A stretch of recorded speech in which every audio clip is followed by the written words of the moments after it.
ఓ food lovers ఈరోజు నాకెంతో ఇష్టమైన అండ్ చాలా టేస్టీగా ఉండే గంగవాయల మామిడికాయ పప్పుని ఎలా తయారు చేసుకోవాలో చూసేయండి. ఒక కప్పు కందిపప్పుని నీట్‌గా వాష్ చేసుకొని కుక్కర్‌లోకి వేసుకోవాలి. ఒక కప్పు కందిపప్పుకి 2 గ్లాసెస్ ఆఫ్ వాటర్ యాడ్ చేసుకోండి. అలాగే కట్ చేసి పెట్టుకున్న గంగవాయల కర్రీని కూడా వేసేసుకోవాలి. ఇప్పుడు ఒక పుల్లటి మామిడికాయని తీసుకొని ముక్కల్లా కట్ చేసుకొని వేసేసుకోండి. ఇప్పుడు చిటికెడు పసుపు అండ్ మీ స్పైసీనెస్‌కి తగ్గ కారాన్ని కూడా వేసుకొని ఇవన్నిటిని కుక్కర్‌లో మంచిగా బాయిల్ చేసుకోవాలి.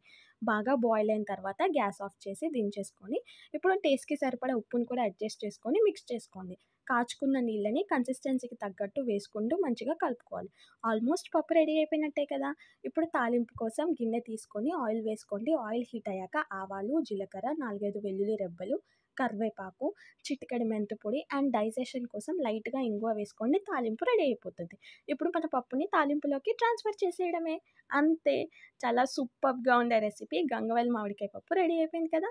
ఇప్పుడు వేడి వేడి అన్నంలోకి పప్పు వేసుకోండి. అండ్ పప్పుతో పాటు ఫ్రై మ్యాండేటరీ కదా! సో, ఈరోజు స్పెషల్ ఏంటంటే బెండకాయ ఫ్రై క్రంచీ క్రంచీ నేనే చేశాను. చాలా బాగా వచ్చింది. సో, మీరు కూడా నాలాగే పప్పు ఉంటే ఫ్రై మ్యాండేటరీ అనుకుంటారో లేదో కామెంట్ చేయండి. ఈ వీడియోలో ఇంతే మరి. వీడియోలో ఇంకొక యమ్మీయెస్ట్ రెసిపీతో కలుసుకుందాం. Bye bye. Do subscribe our channel.